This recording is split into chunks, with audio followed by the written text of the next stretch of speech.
it back to his old days with St. Louis and Arizona. Buy or sell, Goldie will finish top 7 in fantasy first baseman. No, I'm going to say no. I think he'll fall off. Older player here, he'll fall off. He'll be top 10, but not top 7 here. Top 10, I would say, yeah, I'd buy it. Top 7, I'm going to say no here.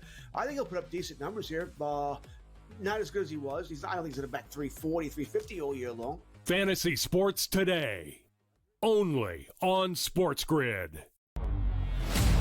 I'm with you in that you're going to have to take calculated risks. And that's what Leon Rose has been about since he's been here. And he's been measured. He hasn't been gung-ho in terms of mortgaging this franchise's future for immediate gains. They have had a prudent approach, and you're going to have to roll the dice in certain respects to get to that top level. And you're right, Donnie, when you look at next season, all things considered, you hope that they're healthy, and if they roll over, say, 85 to 90% of this roster, this is a top 3 team in the East. With Boston coming down, you know Milwaukee is going to come down, and so you have to figure it's going to be Indiana, the Knicks, the Cleveland Cavaliers in some sort of order in the preseason rankings.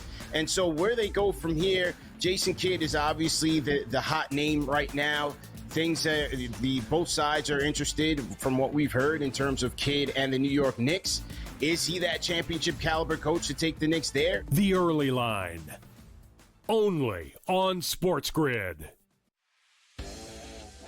Every 5 days, it's really exciting when Skeens pitches, and it's terrible watching him pitch because every time he pitches, they don't score. Having him hit the lineup probably would actually help when he pitches. There's no way to do it because you can't, but yeah, it's beyond frustrating. And the numbers will tell you, the books have adjusted. Pharrell Coast to Coast, only on SportsGrid.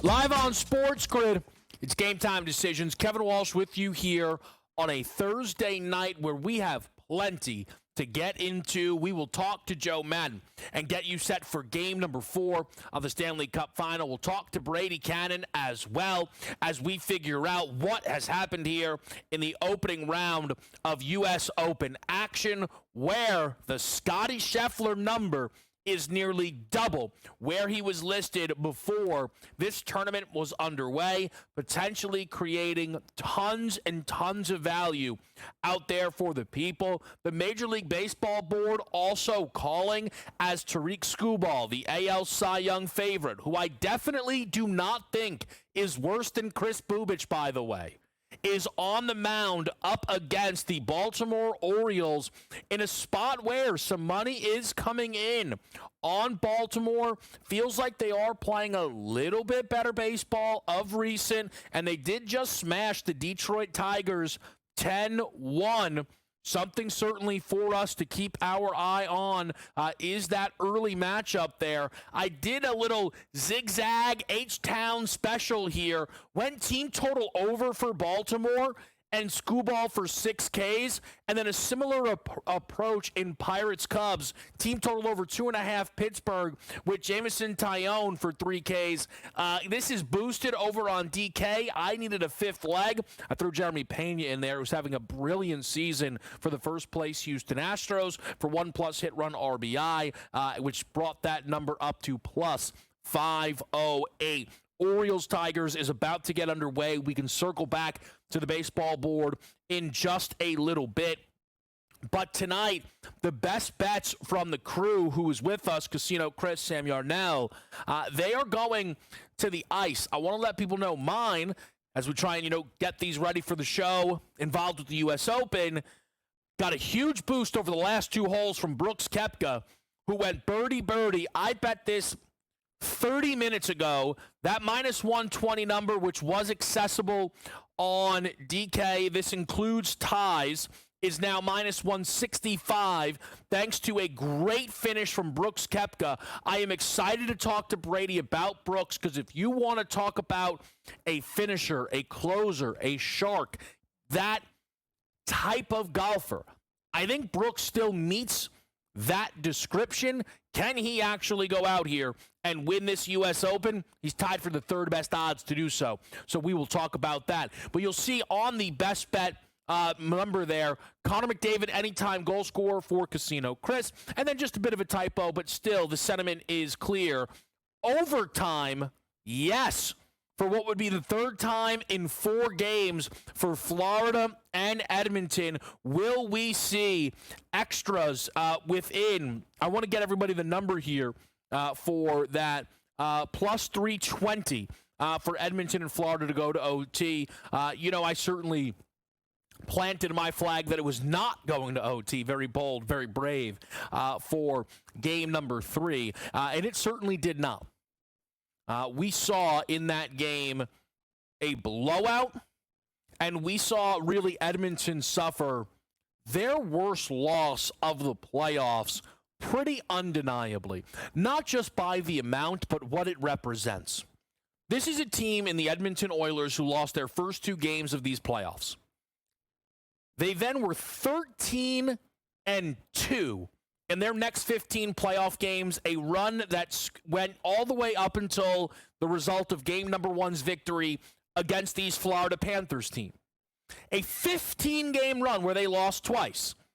They've now lost 2 in a row to Florida, and the closeness of those first 2 games, while Edmonton is comfortable playing close, it felt to me at least that they were perhaps a bit fortunate to be playing close, and that was then flashed with the rout that we saw on Monday, 6-1, and we saw a lot of movement, some of which has surprised me. The Panthers having the Conn Smythe favorite with a minus 265 price to win this series, off of a game where Edmonton only scored once and neither McDavid or Leon Draisaitl recorded a point. That tracks. Sam Bennett being the favorite from Florida when the game ended was at plus 200. Sure, a 14-goal postseason, the 14th goal coming in the 6-1 victory. Bennett has scored in every single one of the games so far in our Stanley Cup final, totaling 4 goals at the moment. I got you. Again, a 2-1 number, sure. Bets continuously coming in, pushing Bennett up to a minus 120 number. It still gives me pause. While this performance from Bennett has been great, there are other markets that can give us an idea what is expected of Bennett the rest of the way. He's minus 240 to record a 5th goal in this series. He's plus 160 to record a 6th goal. Point is, if this series goes 6 games, which I think is around the expectation right now, and Sam Bennett only scores once more, I think it's going to be pretty difficult for him to lift the Conn Smythe. I understand that this is a full postseason picture, and while that helps Sam Bennett, I also think it helps Bobrovsky, who has started every single one of these games for the Panthers in this postseason run, who some believe was not as strong as robbed, but had a great chance to win it last year in the Panthers Stanley Cup victory, and a number, again, not the favorite for Bobrovsky, okay, but he was the favorite of the Panthers going into Game 3. We only see 1 goal allowed. Bobrovsky has a 30-plus save performance, and his number's now 10-1.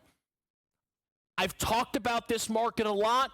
The time for talk was done. I'm betting Sergei Bobrovsky to win the Conn Smythe at 10-1. I think that this number should be half, quite frankly.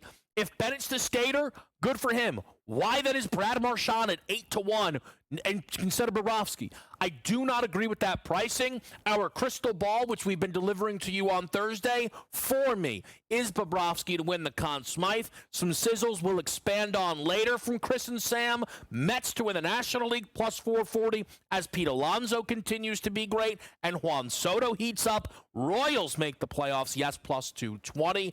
Little love there for Bobby Witt and the boys, despite the fact they have dropped 2 straight to the New York Yankees. always a keynote for that game.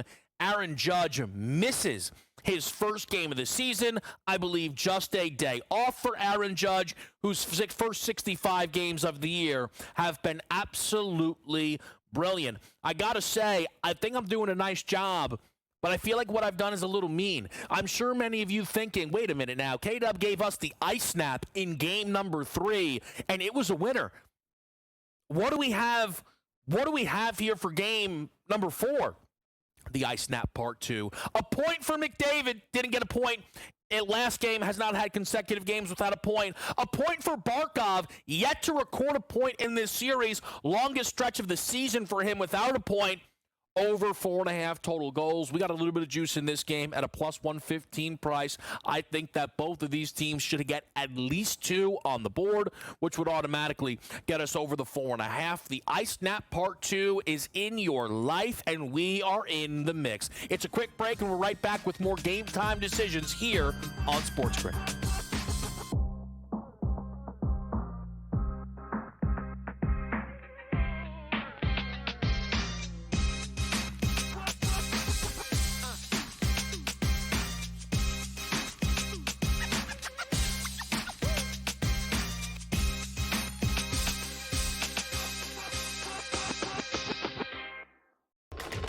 Enter into the magical world of McLuck.com, where even the smallest of spins can win real cash prizes.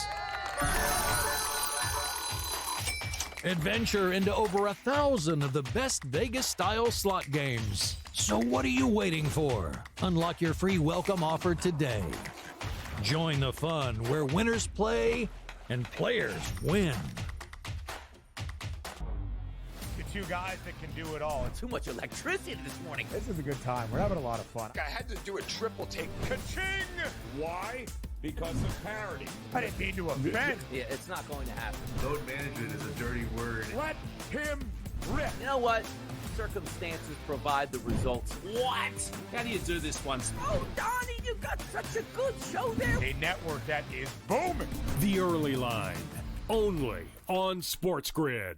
We're going to go through every single thing, and I've got a great team behind me that's going to help me get the job done. I want this to be the place that people come to. There is going to be an energy to Game Time decisions that you will feel night in and night out. We are going to hit every single one of those markets that you need to know about. We will have everything at our disposal, and we will use that to our advantage. There is not going to be a better place, I promise you, than Game Time Decisions. I'm Kevin Walsh. Tune in to Game Time Decisions weekdays on SportsGrid. The game is on. The stakes are high. But the action isn't just on the field. He's rearranging that rim. Get it inside! SportsGrid's in-game live. Your ultimate second screen experience. A little flyer, couple 18.5 point live line. Every prop, every play, every day. Anything can happen. That's complete chaos. It's smarter to be on SportsGrid.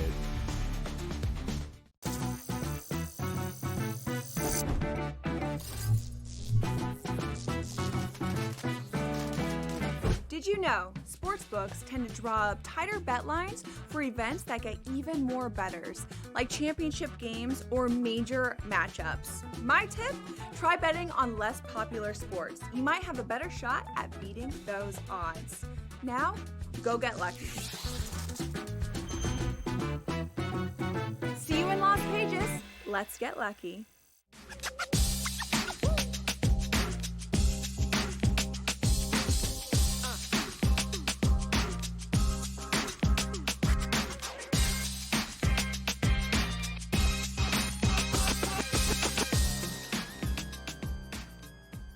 Live with you right here on SportsGrid on a Thursday night with a Stanley Cup final game. It means Joe Madden is in the building here, Joe, for what has been so far a really fun series. But I know one thing you and I agreed on going into game number 3, the overtime stuff was probably coming to a close. One of those teams, whether it be Florida or Edmonton, would win by margin. Good credit for us. I don't know if we thought it was going to be a 5-goal victory, which is what we got out of Florida. A dominant performance, Joe, which has really put momentum in their favor heading into game number 4 tonight. Yeah, completely shifted that momentum. Now, there has been quite a bit of time off here for both of these teams to heal up, and they're going to need it because this series has been so physical. But, Kevin, one thing we also looked at was that total, and looking at that total of 6.5, we thought it was too high. Now, we did get 7 goals because of that late goal out of Florida by Rodriguez on the power play. But you look at the 5-on-5 play in this series, we've only seen 12 goals. So I really caution people for taking overs in this series for the rest of it here, except for when we get to that final game. And then we've had 8 power play goals, 1 shorty, and 1 because the goaltender was pulled for Edmonton. So they did have sort of a man advantage out there. So we look to tonight's game, Joe, and does Edmonton need it? I would push back. They were down 3-0 last year, but they'd certainly love to have it and even this thing up. What are you expecting as far as an outright winner goes for this game? Well, this outright winner is going to be a hard thing to come by because you look at the Florida Panthers, they're so intense on that forecheck. They've also been able to control that neutral zone and put layers out there. We saw McDavid just get absolutely rocked by Ekblad in the last game. He did have to leave the ice for a little bit trying to get through the neutral zone. And if Edmonton can't find a way, then Florida is going to be able to pull it off. But I did think we would get the split here. And I think there's been too much of an overreaction by people thinking Edmonton can't get it done and that they're done in the water. Like you said, this is an Edmonton team that did go down by 3 games last time in the Stanley Cup Finals. Were able to rally back, push it all the way to game number 7, and then ultimately lost in game 7. But I do think if I had to bet a side, Kevin, it'd be Edmonton to take the win tonight. Yeah, I think I'm in an odd spot where I feel as if one of the goalies tonight could have a great game, but I used over 4.5 as an alt line within a parlay because I'm struggling a little bit, Joe, where I also think this could be an explosion game. And I think we could see one of these teams 6 or 7, maybe. What are you thinking towards the total in this game, and maybe how is that influencing your player props for tonight? So looking at the total here, this is really going to depend on how these players do out there for chippiness. They have to stay out of the box, especially Edmonton. 11 power play opportunities given to the Florida Panthers in the last game. Florida converted on 3 of those. Edmonton went 1 for 6. So the amount of penalties out there will really dictate because Florida has proven they can convert on that power play. And if Edmonton's to play a smart game, they really need to come out here and play it clean. Now they also need to crash Bobrovsky. They need to crash the net out there. Bobrovsky in the last game, we look at his numbers and his saves. Yes, they were fantastic, but you've also got to look at the number of rebounds he allowed. He only allowed 3 rebounds. Bobrovsky absolutely not giving the Edmonton Oilers those second chances. So I think it's pivotal that Edmonton comes out and crashes the net in this one, gets those second chances. The only high danger shot was by Corey Perry, and we know that found the back of the net. So look for more high danger shots out of the Edmonton Oilers tonight. Kevin, ultimately, I'm taking the Oilers in the first period as my best bet here. Over 1.5 goals in that first period. Then we don't have to worry about what Florida does. Over 1.5 goals in the first period for the Edmonton Oilers is plus 330. If you want to be cautious, you can look at the over 1.5 coming in at minus 138. But if you're betting, you're betting, and I always like to go the bigger way, Kevin. Joe, are you involved with Connor McDavid at all? Are you expecting anything? Are you expecting that big bounce back performance? No points for McDavid in the last game. Yeah, no points for Connor McDavid. And this is a problem when you are betting the Edmonton Oilers tonight and looking at Connor McDavid, because I do think he gets on the scoreboard. I do think he's able to get the points. Completely quieting Leon Draisaitl and Connor McDavid isn't something that's easy to do, and we did see that in that last game. So Connor McDavid for the anytime goal is only plus 150 today. Now, the lines have shifted there for the Edmonton Oilers, and I'm just updating them to make sure here. Yeah, Connor McDavid's still on that top line with Ryan Nugent-Hopkins, but we have seen Corey Perry drop down to the 4th line and Connor Brown be put up on that 1st line. I do think it's better to look here at Connor Brown here for his anytime goal or his points. His anytime goal coming in at plus 625. on that top line with Connor McDavid, we know Connor McDavid loves to facilitate and get those assists. So Connor Brown might be a sneaky look tonight. And then I'd go pretty sneaky and look at Wallman out here. Jake Wallman was plus 1,300 this morning, and just want to make sure nothing's moved. He's plus 1,200 now. So you have lost 100 points, but I think Wallman, because FanDuel doesn't give the points, if you get the points on your book, definitely look at the points. But if you're on FanDuel only, look at the anytime goal at plus 1,200. Joe, before we let you get out of here, the Conn Smythe market, I am understanding of Bennett being a favorite. I'm not understanding of the minus 120 number that we're seeing on him right now. What do you make of the current Conn Smythe odds? Well, you look at Sam Bennett and you understand why the odds have moved this way, because everyone now looking at Florida to be able to get the win, the quietness of Connor McDavid out there. And Sam Bennett has been absolutely stellar in the playoffs. He's been able to score in 4 straight games now, and he has 14 goals in the playoffs, adding 6 assists to that number. So I understand where he's sitting, but I do think if you look further down the list, if Bennett comes out, is unable to get any points tonight, if Edmonton ties it up, you're going to see that adjustment. So if you want Sam Bennett, wait, and then look at anyone else tonight. You don't want to lay juice on the Conn Smythe. At least I don't want to, Kevin. Yeah, I think it'll be really interesting if he is held off of the score sheet tonight. Yeah. How does that market look? Of course, who wins the game is going to influence that a lot. But again, Bennett is plus 180 to score in this game. The odds say he is more likely to not score. How will that start to shift things? I think it's going to be really interesting to watch it play out. It's one of the reasons I thought a 10-1 number on Bobrovsky was worth it. I even still think there's a case on the Leon Draisaitl price at around 11-1. Joe, we appreciate it. As always, helping us get ready for game number 4 in the Stanley Cup Final. We'll be right back here on SportsGrid.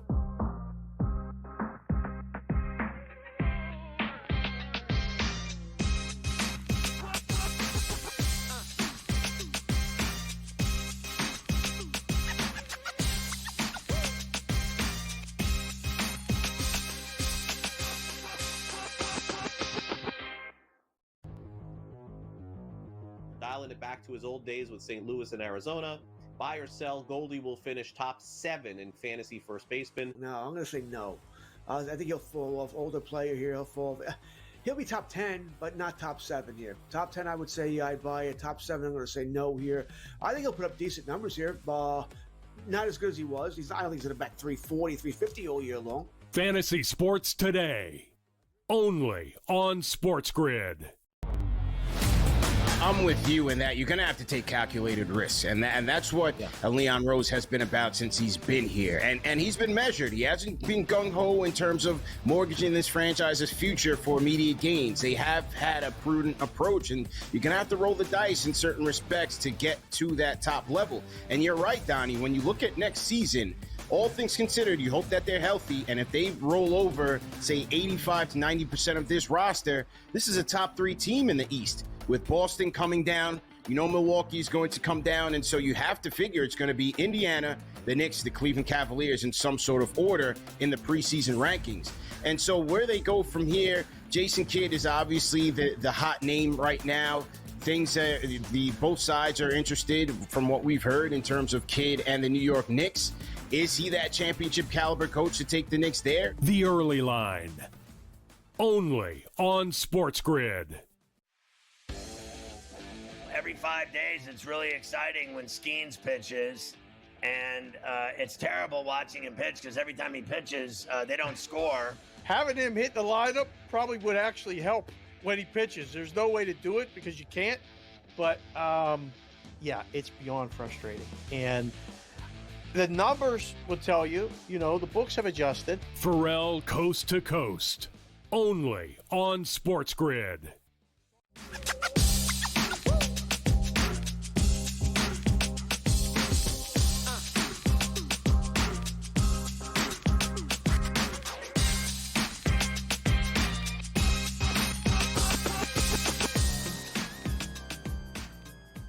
All right, a quick check-in for everybody with some of the stars around this series and what they're saying heading into the swing game of this series. Make no bones about it, as Florida is right now feeling like they are in control, so a sentiment I agree with, An Edmonton upset here would position them once again as favorites in the series. Here is what Connor McDavid said as we get set for game number 4. Yeah, obviously it wasn't our best, not our best at all.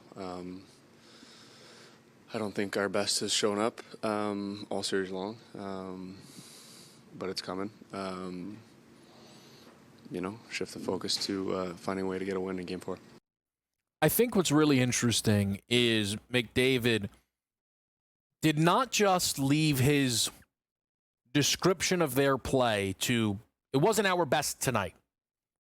It's not been their best in this series. And I think that that is true. Again, we talked a lot about just how it felt off of those first 2 games where it was Edmonton who had to have those amazing third periods to force the overtime.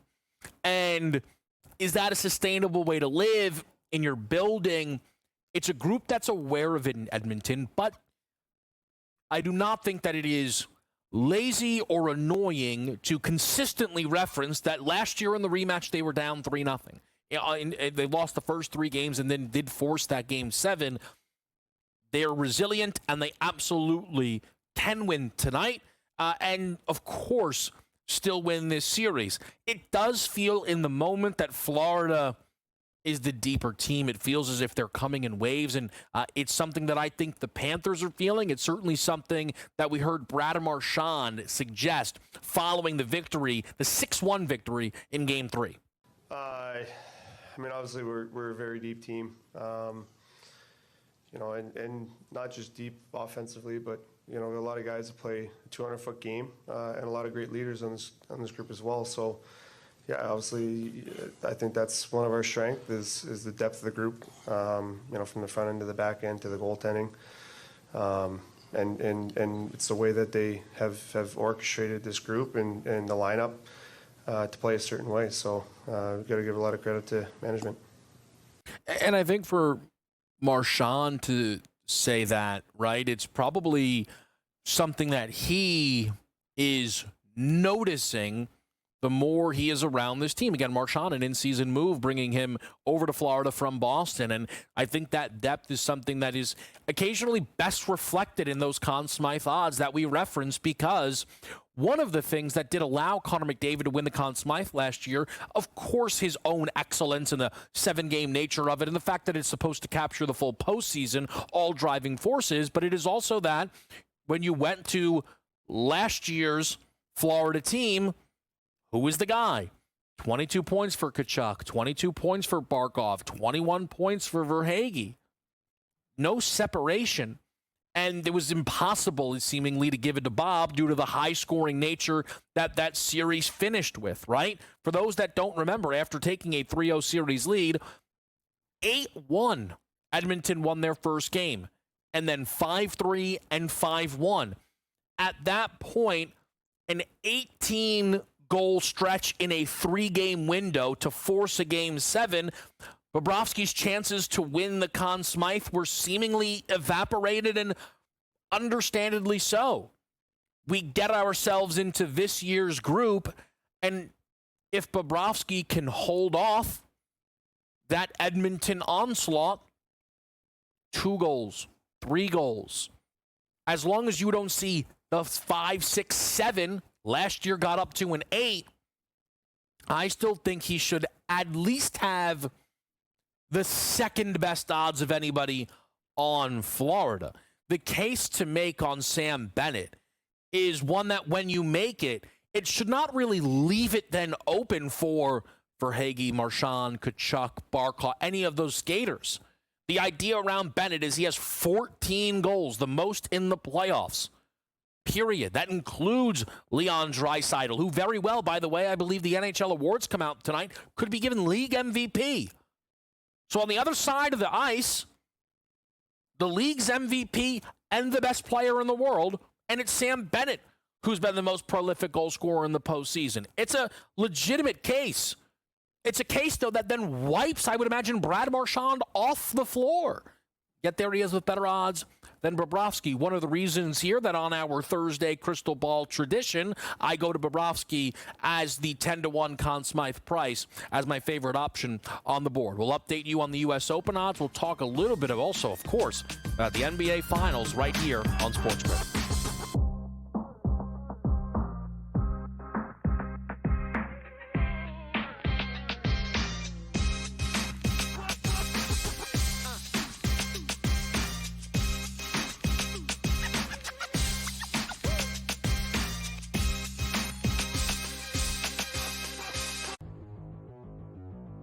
Dialing it back to his old days with St. Louis and Arizona. Buy or sell, Goldie will finish top 7 in fantasy first baseman. No, I'm going to say no.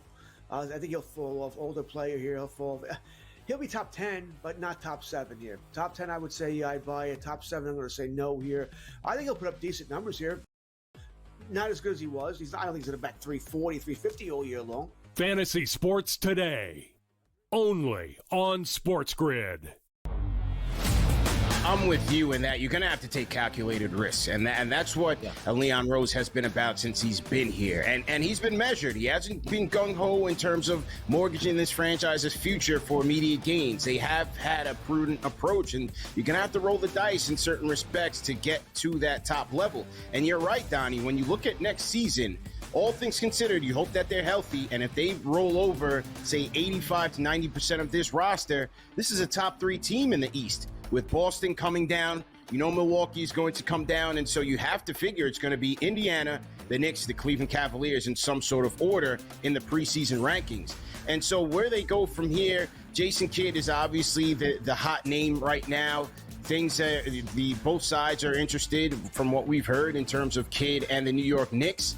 Is he that championship caliber coach to take the Knicks there? The Early Line, only on SportsGrid.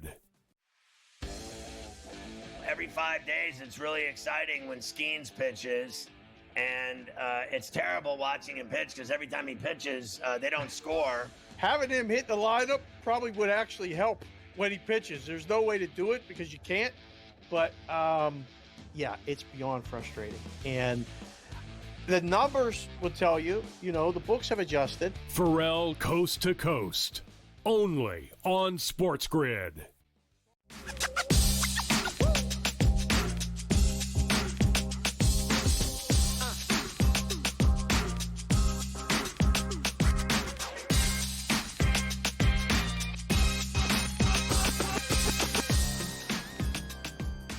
Live with you right here on Game Time Decisions, where perhaps many of you are wondering, is it time to jump in on Scotty? Is that the decision to make? Because he is no longer the favorite to win the U.S. Open. It is a plus 650 number on the world's number 1, who is right now done for the round at plus 3, T54.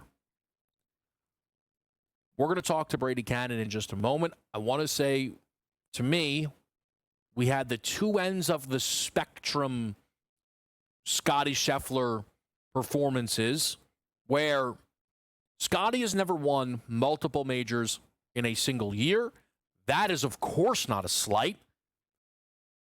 But I thought to myself, okay, well, maybe then he is still capped out for his winning for the year. The other end of that was potentially Scotty's greatness almost means he will win multiple majors in a calendar year, because that is how great of a golfer and how great of a run this guy's been on. That's one side of it. The other is Scotty, since he won the Masters in 2022, has always, at least at one of these tournaments outside of in 3 of those last 3 seasons, okay, has had multiple finishes outside the top 20. He had 2 of them in 2022 with a missed cut actually under the belt, and had another in 2024.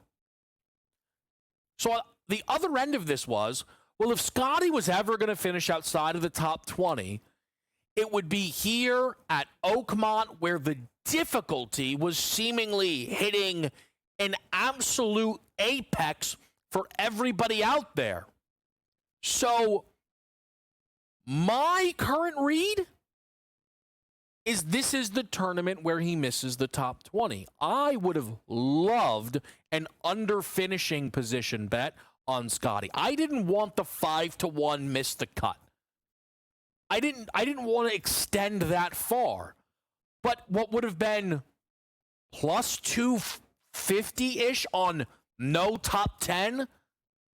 What would have been over-under finishing position 3.5?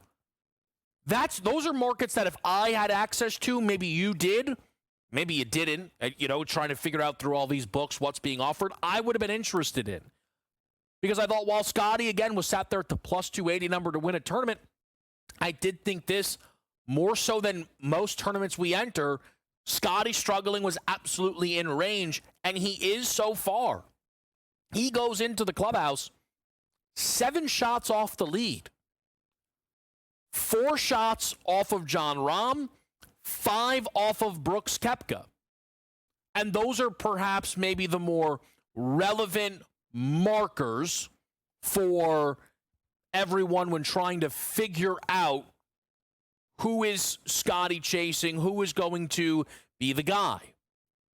Because right now it is Rahm, it is Brooks, and then you see J.J. Spawn, who's the leader. You see Colin Morikawa is 14-1, 16-1 on Bryson. Siwoo Kim is at 18-1. There are certainly some interesting names that we have out there right now. I will say this. Of the golfers using the numbers that I often find over from datagolf.com, of the golfers who are under par, of which there is presently 12, which we love to see, did play the over. We talked about it yesterday on the show. Over 1.5 golfers to finish under par in this tournament. Of those 12 golfers, there are 2 who in this field are outside of the top 100 in putting. Jon Rahm at 101, who is your tournament favorite, comes with a ton of pedigree.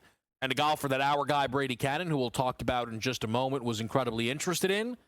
The other, though, a shot up on Rahm and having a much worse putting performance, Siwoo Kim, who currently leads this field, again, by the numbers over on datagolf.com, in strokes gained on approach and strokes gained tee to green.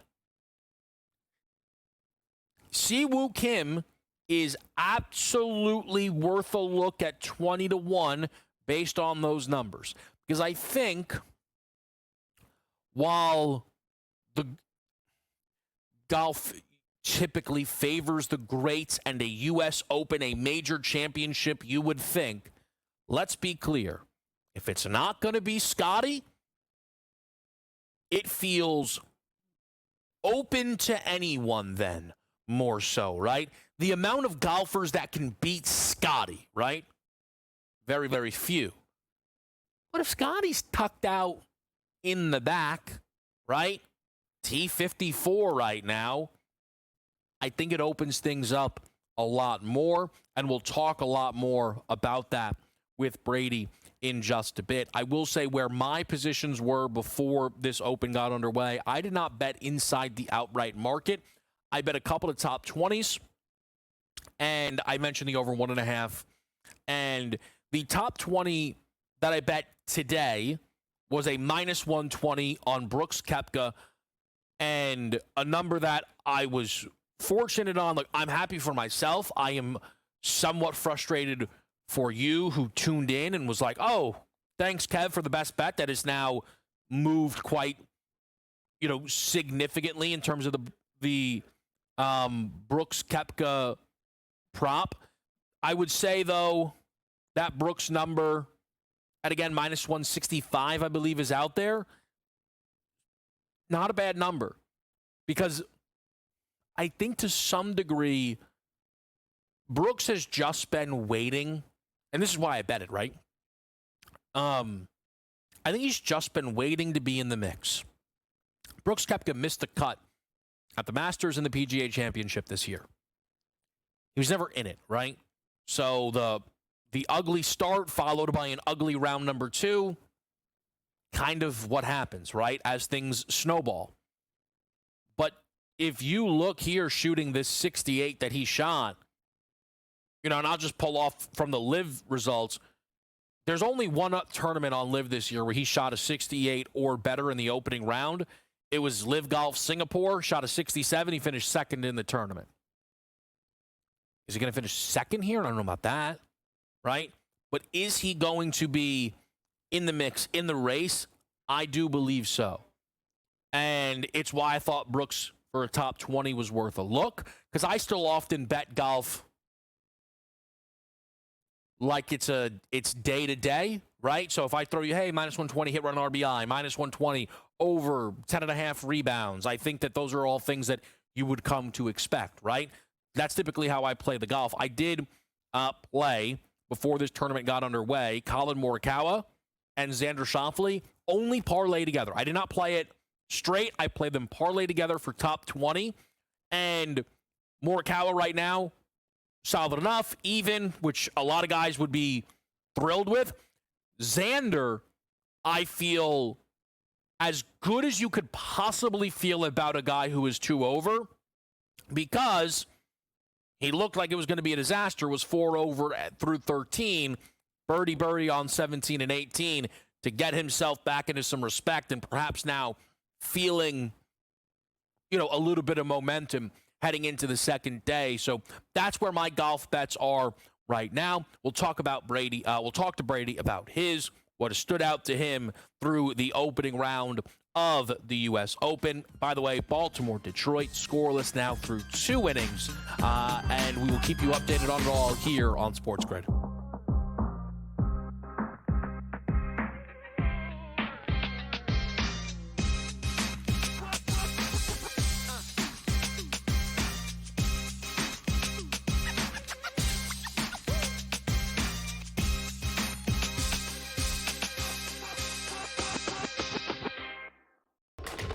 Enter into the magical world of McLuck.com, where even the smallest of spins can win real cash prizes. Adventure into over 1,000 of the best Vegas-style slot games. So what are you waiting for? Unlock your free welcome offer today. Join the fun where winners play and players win. 2 guys that can do it all. Too much electricity this morning. This is a good time. We're having a lot of fun. I had to do a triple take. Ka-ching! Why? Because of parity. I didn't mean to offend. Yeah, it's not going to happen. Load management is a dirty word. Let him rip. You know what? Circumstances provide the results. What? How do you do this once? Oh, Donnie, you got such a good show there. A network that is booming. The Early Line, only on SportsGrid. We're going to go through every single thing, and I've got a great team behind me that's going to help me get the job done. I want this to be the place that people come to. There is going to be an energy to game time decisions that you will feel night in and night out. We are going to hit every single one of those markets that you need to know about. We will have everything at our disposal, and we will use that to our advantage. There is not going to be a better place, I promise you, than Game Time Decisions. I'm Kevin Walsh. Tune in to Game Time Decisions weekdays on SportsGrid. The game is on. The stakes are high. But the action isn't just on the field. He's rearranging that roof. Get it inside! SportsGrid's in-game live.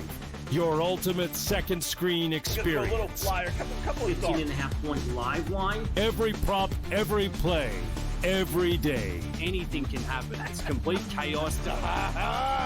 It's smarter to be on SportsGrid.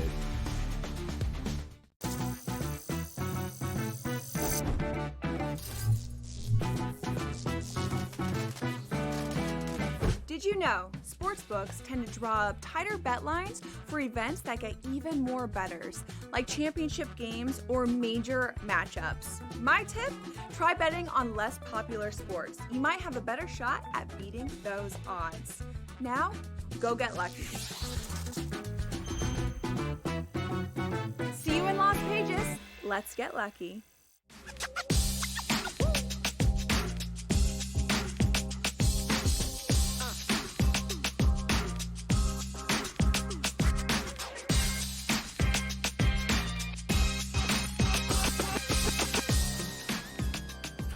Back right here on Sports Grid. It is Game Time Decisions with you on this Thursday night. And we are talking U.S. Open because we have what some may believe is an absolute dream situation. Scottie Scheffler. You don't need a boost. Plus 650 to win the U.S. Open. Is it a good number? Is it worth betting? Brady Cannon joins us to help figure that out. And Brady, I almost apologize that every time you and I talk, I lead off with Scotty. But I think this time you would agree it is what most golf bettors probably are trying to figure out. It's probably what just bettors who are like, whoa, Scotty plus 650 are trying to figure out. What do you make of the world's number one, 3 over par, 7 off the lead, now sitting plus 650? It's very, very interesting. And Sammy behind the scenes asked you as well as me, what rounds really jumped out to both of us today. And Scotty was certainly one that jumped out at me because we don't see him perform like this typically. When was the last time we saw Scottie Scheffler shoot 3 over par? I can't remember when. He showed that he was human today. He really didn't look like himself at all.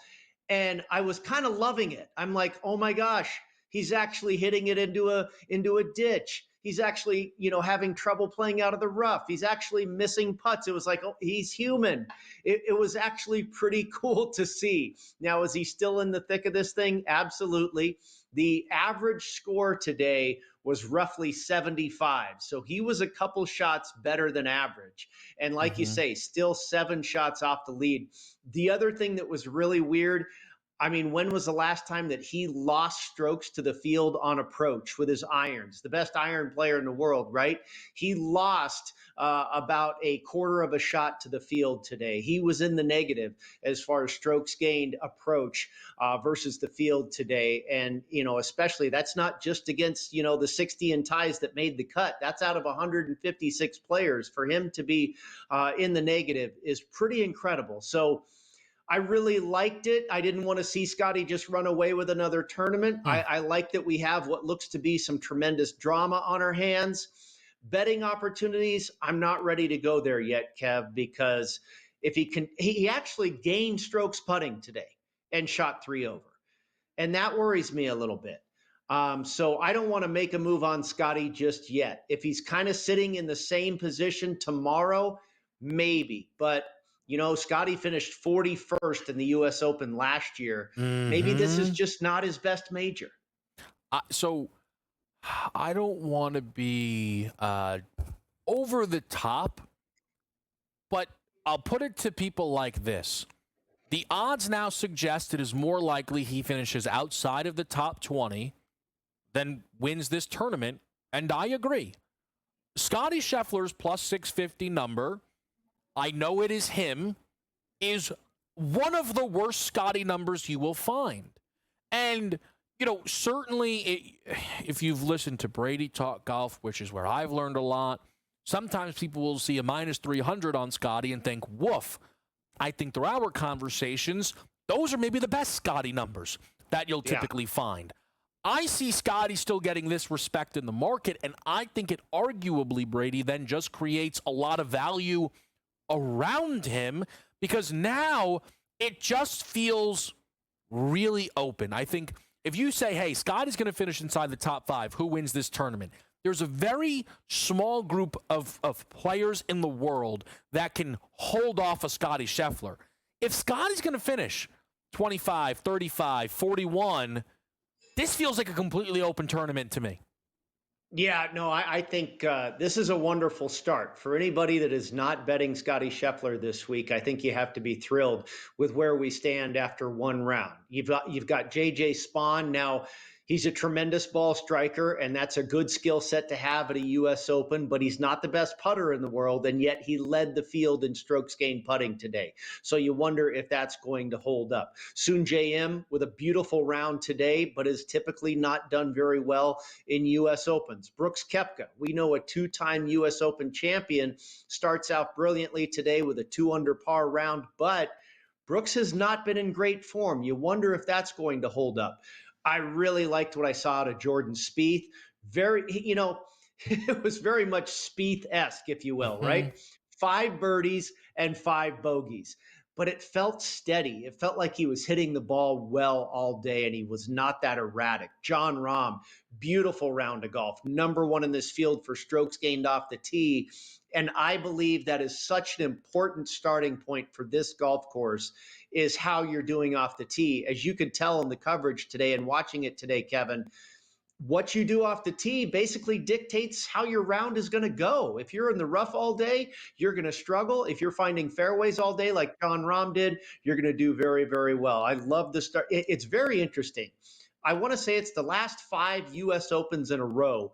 Jon Rahm has started out with the exact same round of 69. And of course, in 2021, he went on to win. So he's right where he wants to be at this point. You've got Russell Henley is one of my guys. Very impressed with his round. 1 bogey, 1 birdie. Denny McCarthy with a couple of birdies late to finish even par. So a couple of those guys, the Denny McCarthy, Russell Henley type that just hit it down the middle of fairway and make some putts, that typical U.S. Open type player, they're in the mix. The big bullies like Rahm and Koepka, they're in the mix, Spieth. So, yeah, we've got a little bit of everything right now. We certainly do. There is one name that you didn't mention that I was kind of hoping you didn't, so I could then set this little tease up for the people. There is a golfer right now who is number 1 as far as my eye can tell, strokes gained tee to green, who is over 20-1 to win this golf tournament. I think that automatically, just based off of our conversations, becomes interesting.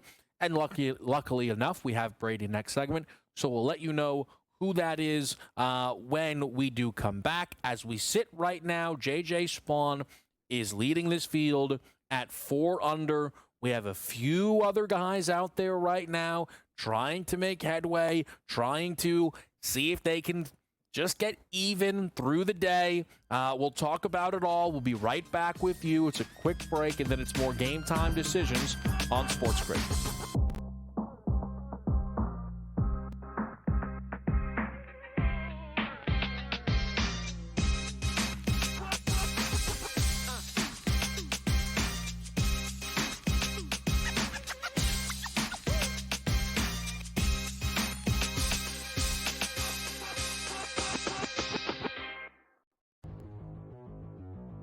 Dialing it back to his old days with St. Louis and Arizona.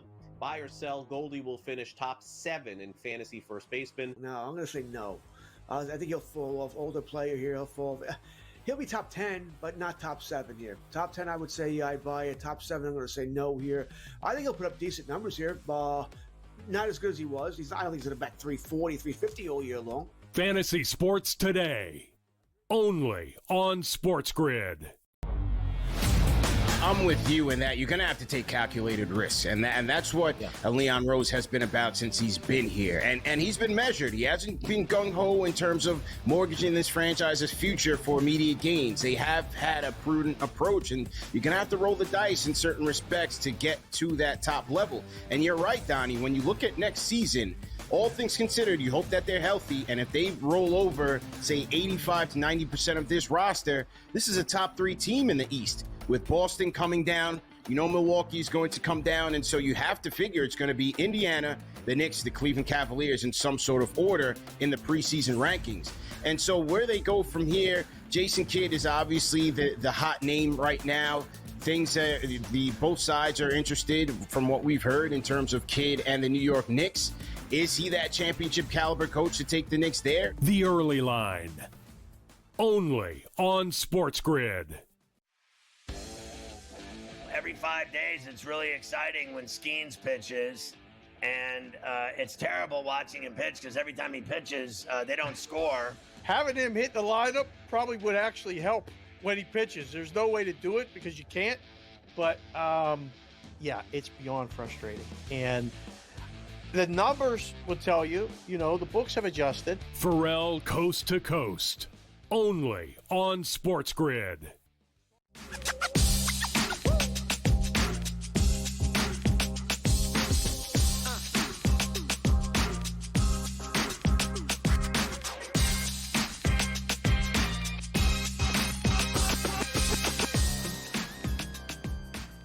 Game Time Decisions is back right here. My sneakiness was not all that sneaky. Brady immediately knew who I was talking about, but that is totally fine.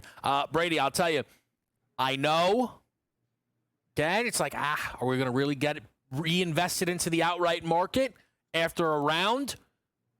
Maybe not, but maybe someone said, I'm just going to let the whole round play out. I'm going to bet first-round leaders, and then I'm going to bet somebody after the first round. The Siwoo Kim number jumps off the page to me. 2 under, T3, number 1 in this field strokes, tee to green. While the putting was atrocious, clean that up a little bit. Siwoo Kim at 22-1. I think it's a pretty good number. Yeah, I see woohoo you're talking about there as far as leading this field in tee to green. Yeah, he killed it ball striking today. Siwoo Kim led the field, strokes gained tee to green and strokes gained approach, led the field with over five strokes gained on the field on approach. But you're right, the putter was not there. He lost over a stroke with the putter. And that's okay. That's typically a formula we like because you expect that putter to come back to the mean, right? And if a guy is ball striking is really good, then it tends to hold. The putter is the one that can swing hot or cold. But I don't love Siwoo for this championship in particular because I think you have to be so disciplined. It takes like a boring golfer, like a Russell Henley or a Denny McCarthy that we talked about, that just hits fairways and greens and plods along and makes pars. And it's the flashy player that doesn't always get the job done at the U.S. Open. And I think Siwoo is such an aggressive player that, you know, if he starts to get offline with his tee shots and employs that, you know, pedal to the metal mentality, I don't think that's going to work here. We'll see how it goes, but I'm not ready to invest in him just yet. A guy that's a couple, you know, strokes off the pace, if you will, as far as tee to green in this field is from the live circuit, Carlos Ortiz. And I had thoughts about betting him maybe for a first round leader or including him somehow, some way on my card. He gained almost 7 shots on the field today, tee to green, but lost over 4 strokes with the putter. And there he is at just 1 over par for the championship. He might be a guy to, I think, take a look at for a finish position. I like his game as being less volatile than Siwoo. I think he's a little bit more steady Eddie. He's won on the live circuit before. He's won on the PGA Tour before. He's a big hitter. You know, maybe look at a top 20 or something like that for Ortiz. Siwoo, we know he's a proven player. I said to you off air, I think he's often underrated. He's really, really good and doesn't always often get the respect of people in the golf betting space or the odds makers. But he's got such an aggressive style of play. I don't know if that's going to translate at a golf course like Oakmont. Can I sell you, and I know I tried to do this very softly yesterday at all, on Xander closing out his round Love of 18 finish. with Awesome. 2 birdies? Yeah. Like, this isn't, I shouldn't think this way, but if Scotty's still in it at 3 back, then Xander's like got to be kind of in it at 2 back after 18 holes, no? Yeah, no, absolutely. I think the way he finishes gives him a big bump going into Friday.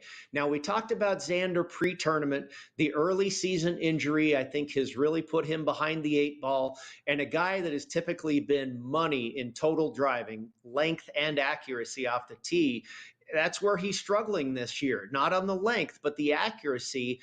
You know, like I say, usually one of his calling cards has not been there, and that worried me about Xander coming in. But a solid round today with a great finish. I think that gives him confidence going into Friday. We'll see how he does. But, you know, Xander has been a top 10 finisher machine in the U.S. Open. Maybe that's a good spot to go with him right now. And I'm sure you can get a decent number for a top 10 finish on Xander because he's done it in his sleep year in and year out. And he looks to be off to a pretty good start here at Oakmont. Yeah, Xander right now, let me see if I can just find the number. When you include ties, minus 145 for a top 20, and then plus 175 for a top 10, and that's what includes tied. So it gives you an idea. Perhaps Xander can close strong. Brady, appreciate it. As always, this tournament, I mean, you expect it. It's a major. Has my attention through 18. Yeah, I'm liking what I'm seeing. This is really good right now. Yeah, with Scotty not running away with it, it looks like we've got some theater building here, my friend. Enjoy the rest of the championship. Yeah, absolutely. So we're going to come on back here on Game Time Decisions. We're going to talk some NBA Finals. The Indiana Pacers up 2-1.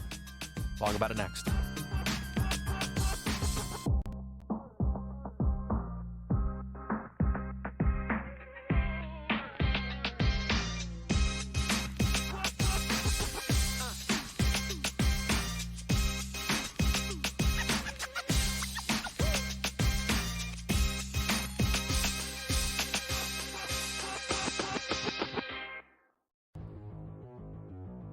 Dialing it back to his old days with St. Louis and Arizona. Buy or sell, Goldie will finish top 7 in fantasy first baseman. No, I'm going to say no. I think he'll fall off. Older player here. He'll be top 10, but not top 7 here. Top 10, I would say I'd buy it. Top 7, I'm going to say no here. I think he'll put up decent numbers here. Not as good as he was. I don't think he's going to back 340, 350 all year long. Fantasy Sports Today, only on SportsGrid.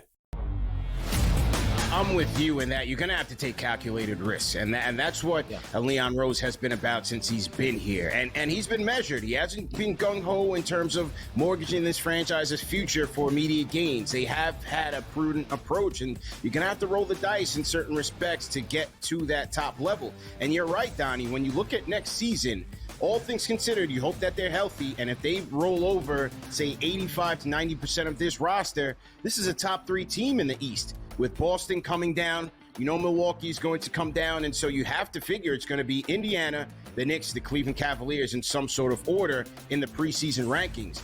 And so where they go from here, Jason Kidd is obviously the hot name right now. Things both sides are interested from what we've heard in terms of Kidd and the New York Knicks. Is he that championship caliber coach to take the Knicks there? The Early Line, only on SportsGrid. Every 5 days, it's really exciting when Skeens pitches, and it's terrible watching him pitch because every time he pitches, they don't score. Having him hit the lineup probably would actually help when he pitches. There's no way to do it because you can't, but yeah, it's beyond frustrating. And the numbers will tell you, the books have adjusted. Pharrell Coast to Coast, only on SportsGrid.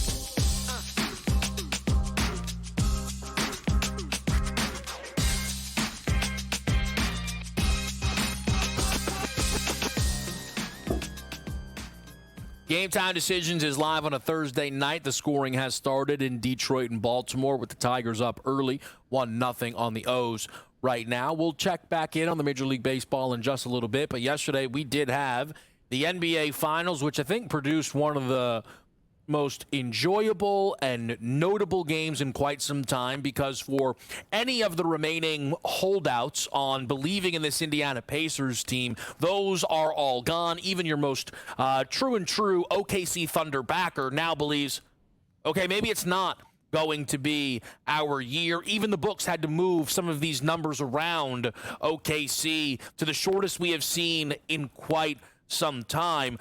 Someone I imagine, though, has had a good pulse of this Pacers team is someone who covers them for the Indianapolis Star. That is Dustin Dopirak, who joins us now here on SportsGrid. And Dustin, can you just kind of take me through what it was like being in the building for that game last night and riding the wave of emotion? Because it wasn't a situation where the Pacers jumped all over OKC like a lot of people thought. Trailed early, got the halftime lead, trailed going into the fourth quarter, but found a way, the way they have all postseason long.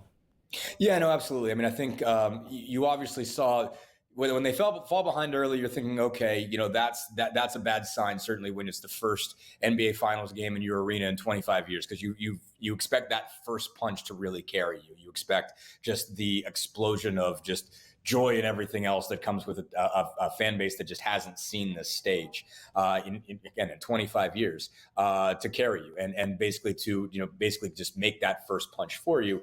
And when the Thunder were there to match that, you're like, okay, maybe this isn't they're not going to be able to ride this thing. What does this look like? But you saw their depth come through. The bench has been the bench has been a weapon all year. It's not been as effective as it was last year, just at being good. I mean, this bench has been exhausting. I think that's what makes it more effective to the style of play that they have, is they just run at you more. But last year's team, I think, was just, if you put last year's bench and just played 5-on-5 on this year's bench, last year's bench would win. But this group kind of wears you down more. But I think they just played like a nearly flawless second quarter. They won 40-20. They won that quarter 40-28. Didn't commit a turnover. And you saw TJ McConnell really get going and spark them with a couple of those, just backcourt turnovers where he just sits there and takes the inbound pass. And it just, if you're a team that lets that happen to you, it just rips your soul away. I mean, you have a play, you have an idea, and it's gone before you even started because you just missed TJ McConnell. And he's not only got a steal, he's got 2 points, or he's got an assist, and he's just turned the game. You saw Benedict Mathurin become what he can become. You haven't seen that necessarily consistently, but he's one of the best 2 one-on-one scorers they have. And, his ability to get to mid-range buckets, hit threes, stuff like that, and kind of get that going and continue that momentum obviously changed it. So then at that point, obviously you're in a dogfight the rest of the way, and it's shot for shot throughout the third quarter, early parts of the fourth quarter, and then you just saw them wear them down. That has been really the Pacers' secret weapon. Their secret sauce is that because they bring so much depth, because they bring so much pressure, because they run as much as they do, and they just keep just constant intensity on you and just keep wearing at you. The fourth quarter is where they shine because they're not tired and you are. You're exhausted because you're not used to playing the style and they are, and that's what wears them down. And that's what you saw from the Thunder. You saw them start to make mistakes, start to fade, start to not make shots. And that's when you kind of saw, obviously, combine that with the crowd, and then it's coming down on their heads. And it was just too big of a hole ultimately for the Thunder to dig out of down the stretch.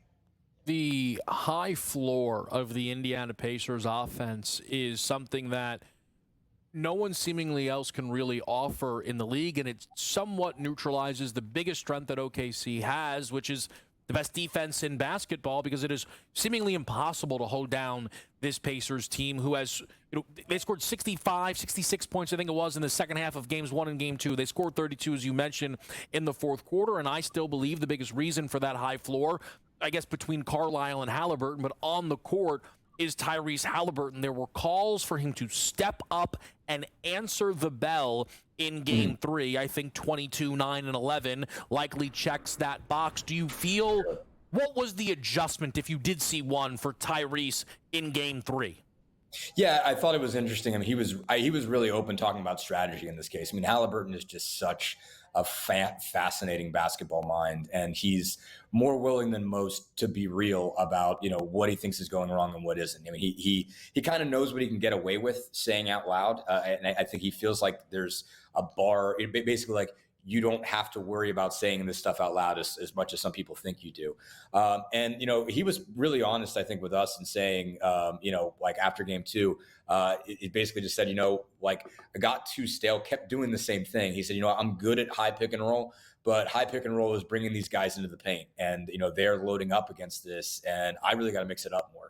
And he noticed, he was asked, how he was able to get a couple buckets late in game 2, and he was talking about just playing off the pitch, and he was sort of like kind of kicking it ahead to somebody, kind of with their back to the basket, and them kind of pitching it back to him, and that kind of allowed him to get some downhill action, and that he was having a hard time getting with high ball screens.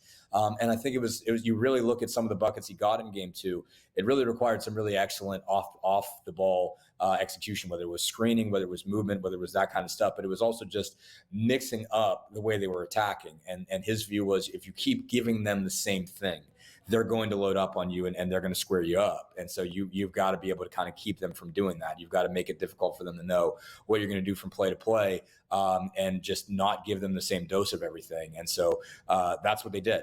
Basically, they did a good job of just playing out of different actions, making it difficult for the Thunder to square up what they were doing, and that just gave him some more space to operate. I thought it was just the intellectual part of this game was I think tough for him. I think he views the Thunder as a fascinating challenge. Going back to when they played in late March in Oklahoma City, he's like, that's the best team in the league. And I think he said on the ESPN interview with Malik Andrews, he said, that's the best defense I've ever faced. And I think, and because they have so many defenders, I think he views it as such an intellectual challenge. And he looked at it as, okay, I've got to make a change there. It's not just about, I got to be this aggressive, or I have to take this many shots, or I have to carry the team or whatever. But like in terms of what I'm getting this team into in terms of the type of actions I'm creating, when I'm bringing the ball down the floor or when I'm kind of directing traffic, I'm being too predictable, and I have to be less predictable, and I have to figure out what that looks like. And I thought he did a great job of that in Game 3. Here with Dustin Dopirak of the Indianapolis Star, covering the Indiana Pacers, who are now up 2-1 in the NBA Finals. And one thing that is now held true for the Pacers, going back to deep into the regular season, but certainly in this postseason, they have not lost consecutive games. That in the postseason is also true of the Oklahoma City Thunder. Dustin, how much pressure do you think is on Indiana to protect home court, which they stole in Game 1, and take Game 4? I mean, a lot. I mean, I think, they're trying not to let it feel like pressure. I think they're looking at it as they know this is a big. They go into every single game against the Thunder thinking this is the best team in the league, and you have to be prepared for them to be the best team in the league. And that is your primary focus, is realizing that you can't make a lot of mistakes, but it doesn't matter what game it is or where you are or what the scenario is. You have to imagine this team is ready to get you at all times. And they're fully aware that the Thunder are as good at adjustments as they are. And they know it just from Game 1 to Game 2. They saw a significant difference in the way the Thunder operated, just with how much sharper they were in Game 2. And so they know to expect a change. I mean, basically, there's really, and they show a lot of mutual respect in general with whoever they're playing, especially when it comes to playoff teams and top teams. And Carlisle goes out of his way to do that, even if they're playing the 76ers when, with Embiid and Georgia and everybody out, and they're playing G League dudes and guys that they just literally found off a scrap heap to keep a team going in March. They're still talking about them that way, but they really talk about the Thunder like this is something that is remarkable, both from a playing and a coaching standpoint. So they're aware of this, but they know, I think they do know, but it's clear this becomes a lot harder if it's 2-2 and they go to Game 5 and they go out to Oklahoma City and have to try to win that game there, because they could very easily fall behind 3-2 and come back, and you've got to win both games, basically 6 and 7, and have them win twice at Oklahoma City, and that's not easy to do. Yeah, certainly not, but so far they're in a great position. Dustin, we appreciate it so much. We'll be right back here on Game Time Decisions after this break.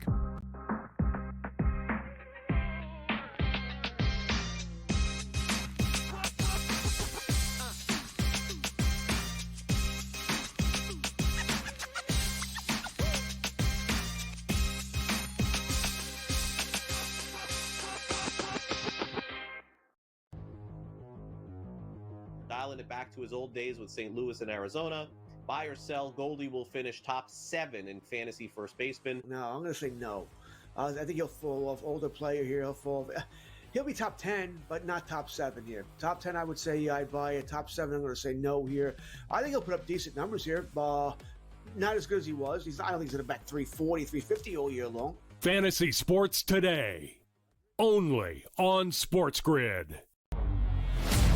I'm with you in that you're going to have to take calculated risks. And that's what Leon Rose has been about since he's been here. And he's been measured. He hasn't been gung-ho in terms of mortgaging this franchise's future for immediate gains. They have had a prudent approach, and you're going to have to roll the dice in certain respects to get to that top level. And you're right, Donnie, when you look at next season, all things considered, you hope that they're healthy, and if they roll over, say, 85 to 90% of this roster, this is a top 3 team in the East. With Boston coming down, Milwaukee is going to come down, and so you have to figure it's going to be Indiana, the Knicks, the Cleveland Cavaliers in some sort of order in the preseason rankings. And so where they go from here, Jason Kidd is obviously the hot name right now. Things that both sides are interested, from what we've heard, in terms of Kidd and the New York Knicks. Is he that championship caliber coach to take the Knicks there? The Early Line, only on SportsGrid. Every 5 days, it's really exciting when Skeens pitches, and it's terrible watching him pitch because every time he pitches, they don't score. Having him hit the lineup probably would actually help when he pitches. There's no way to do it because you can't, but it's beyond frustrating. And the numbers will tell you, the books have adjusted. Pharrell Coast to Coast, only on SportsGrid.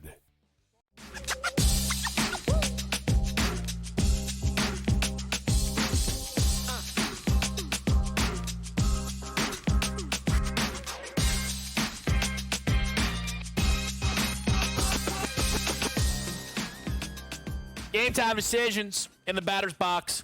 Dave Showerpan is the consig. It's great to see him here on a Thursday. And Dave, listen, man, in the batter's box, not Aaron Judge. First time this season, Aaron Judge misses a game. Any issue giving a day off to, let's call it like we see it, the best player in the world? Or when you're this hot, just let him keep going? I'm good giving him a day off. Everybody needs a day off every once in a while. Even you, right?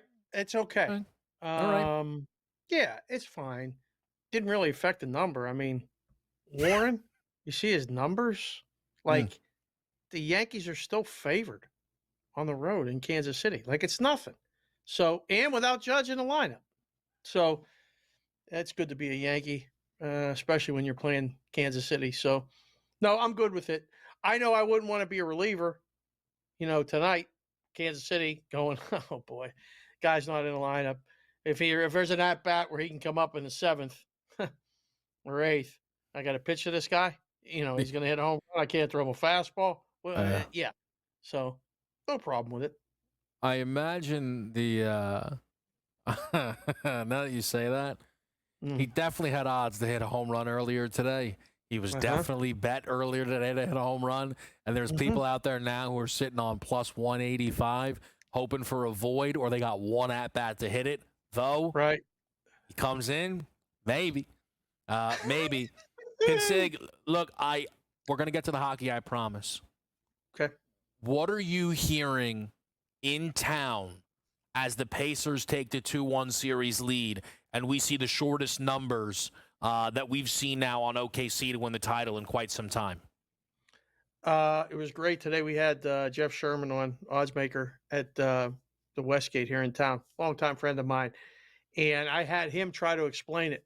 I said, can you please try to make sense for someone watching our show or listening for the first time as to why the Oklahoma City Thunder are he got them down to minus 200 today before he got a bet on them. So he had to bump them up to 220. But I said, explain that so someone could understand it, because I'm going on shows today trying to explain it, and I try to explain it. And he said this: they're 6-point favorites in game 4. They're going to be 10 or 10.5 in game 5. They're supposed to win both of those games. So they're still favored in the series. And I said, Jeff, have you watched the series? He said, yeah, David, you know I watched the series. And I said, who looks like the better team?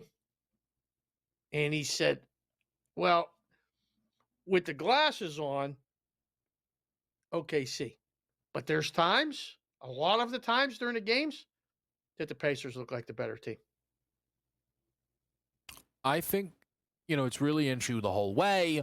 And then they kind of traded, they traded punches in game number 3. I think OKC is still rightfully favored.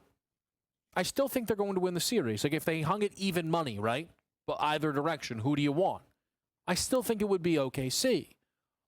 I also think that right now I feel a little bit in a position as someone who is seeing it clearly. We all have moments where we have no idea what's happening in front of us. Sometimes you maybe have a decent handle.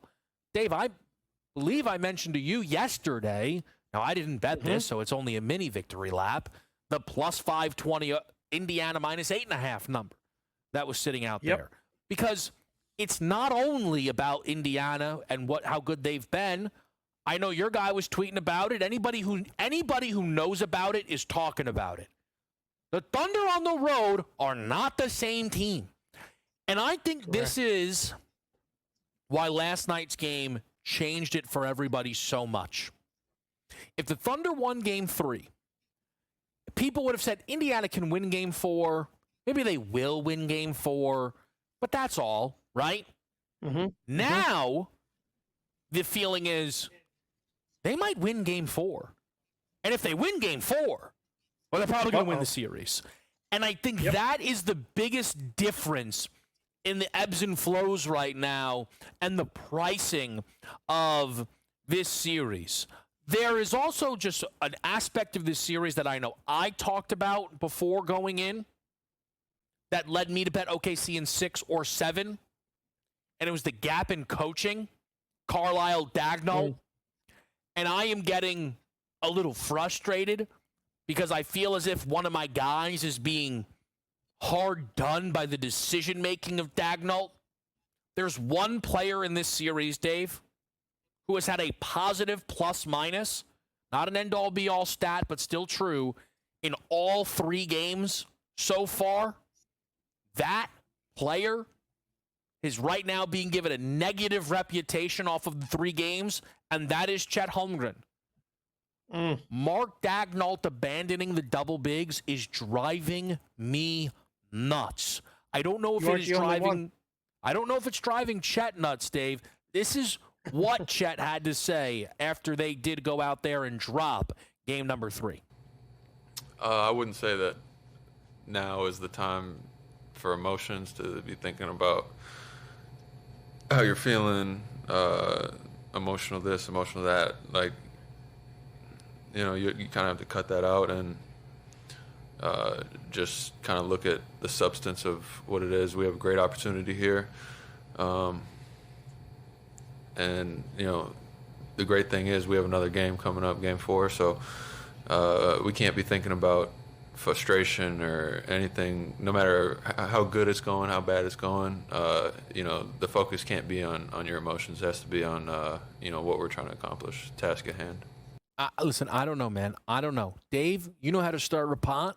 Am I stirring a pot by saying Chet there's frustrations don't just seem to be about the results, but maybe there's a little more to it, maybe a little bit something? Maybe, I don't know, I was playing next to Hartenstein all year long. We've been smashing teams like the Smash Brothers with the jackhammer, and all of a sudden I look around now and I got to do everything on the defensive side. I got to protect the rim. I got to step out to the 3. Maybe all of a sudden you drop my little lob thread away. I don't know.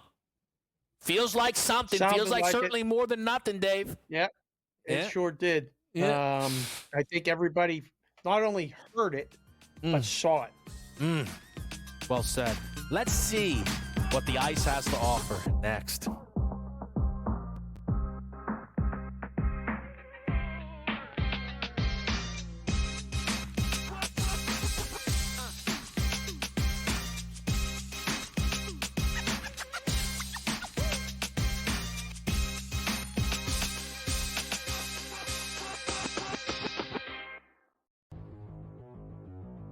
Dialing it back to his old days with St. Louis and Arizona.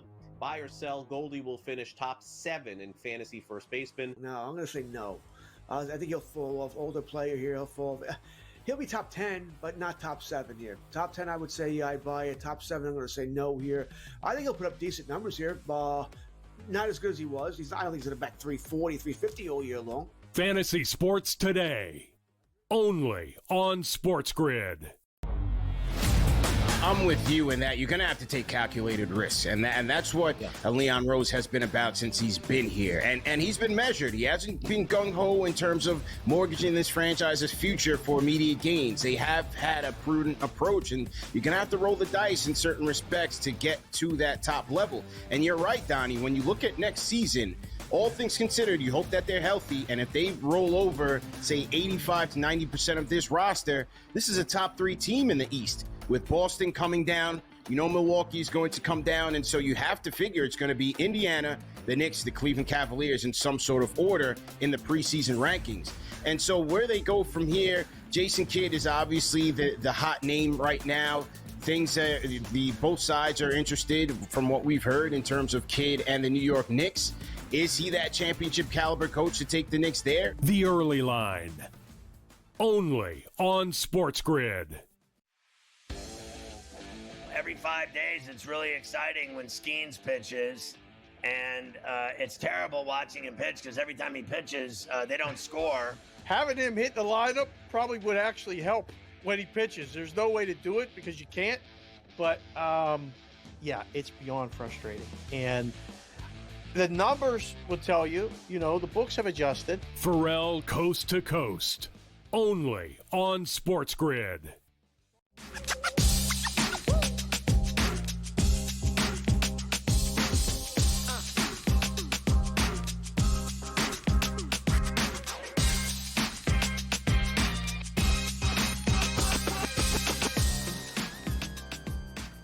We're so back, it's crazy. Game time decisions. We love to have you. We love to have the consig, and we love to let you know that in-game live is up next. They're going to be locked in for the ice. And Dave, let's check it quickly. Boys in the back that went best bets both went to the ice tonight. Ooh. McDavid, anytime goal from Casino Chris. Yarnell took the yes overtime plus 320. How do you feel? You know I love Sam. This game ain't going to overtime. I don't think so. All right? I don't think so. I really don't. It should be more competitive. This is the game McDavid has to score. If you think Edmonton was going to be competitive tonight, McDavid's got to get a goal. I mean, or 3 assists. And if he doesn't get it, it's got to be Draisaitl. Guy can't go a game without a shot on goal like he did last time. Yeah. All the pressure's on Edmonton. Edmonton doesn't win tonight, the series is over. I think they win game 5, though. We'll keep that in our back pocket. Edmonton wins game 5. They come back. Florida wins it in 6. That's the way I have it mapped out. Okay. I think Florida wins tonight. Okay. But it's going to be a different type of game. We're going to get our first under game, Kevin. Tonight's the night. It's going under 6.5. 4-2, 4-1, something in that neighborhood. Panthers get one step closer to back-to-back Stanley Cups. I'm going to tell you this. I can tell I'm a little scrambled on this game, on this spot. I just am. All right? I did make the play that we had talked about just the other day. Bobrovsky, 10-1, Conn Smythe. Hello. He, at minimum, I think he should be half. He should be in front of Marchand. All right? That's just no disrespect to the Boston legend. But if it's going to be a skater, it's going to be Bennett. It's not Bobrovsky should be shorter. So we made the 10-1 bet. I said I was scrambled. Here's the thing. Could this game go under? I think it's absolutely on the board. I also somehow think now this game possibly could have 9 goals. So, here's what we did, Dave. We brought people the Ice Snap Part 1, the Ice Snap Part 2. McDavid for a point. He has not had consecutive games without a point. Barkov for a point. 3 straight. Damn. Doesn't have a point yet in his series. Longest stretch of hockey for him all year without a point. Doesn't go 4 games. Over 4.5 total goals. With our little boost, we get up to plus 115. Ice Snap Part 2. Dave, you were honest. You liked it in game number 1. Well, game 3, Part 1. Right. How do you feel about Part 2? Listen, most of the time, the sequels aren't as good as the originals, but Part 2, I'm in favor of again. All right. I don't know which one gets you. I mean, it might be the Barkov one. McDavid has to have a point tonight unless your man gets a shutout, which would then work towards your Conn Smythe bet. That's right.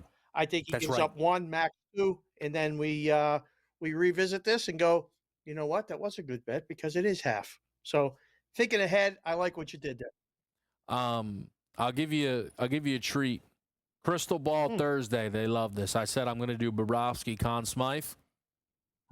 Which of these do you think is is crazier? Mets to win the NL. Royals make the playoffs. Mets to win the NL. Mets to win the NL. I think it's a better bet than the Royals bet. Yeah, the Royals bet is interesting. Because they're going to get more games against the White Sox. They're going to get, they're playing a hard part of the schedule right now. So they should get better. We'll see. They're going to lurk. They're going to hang around. All right. All right. I'll say, and Dave, Cubs I don't know. Pirates, by the way. Whoa. Cubs. I got the Cubs. They're playing the Pirates. Pirates are playing really good. Won 5 of 6. You see the Wednesday stat? You must have saw it. What? What? You didn't see the Pirates Wednesday stat? Nope. No, hold on. Why? No. You'll be able to justify being late. Hold on. Where is this nonsense? All right. Where is this thing? No, come on. Don't upset me. Here it is. The Pirates are 10-1 on Wednesdays this year. No way. Wetzel's going to have that one. He'll have that one. So something. Game's going under. All right, leans Cubs, leans under. Consig, catch them on in-game live next. See you, boys. Here's the deal, folks. Here's the deal. I Snap Part 2. confidence level going into iSnap Part 1, unreal. iSnap Part 2, not as high. That's a hand up. That's accountability pie, okay? Now, playing pie, I'm not sure where I'll land on the spectrum. Let's hope nowhere. Let's hope it's all credit pie. In-game live is next. I'll see you tomorrow. NBA Finals action.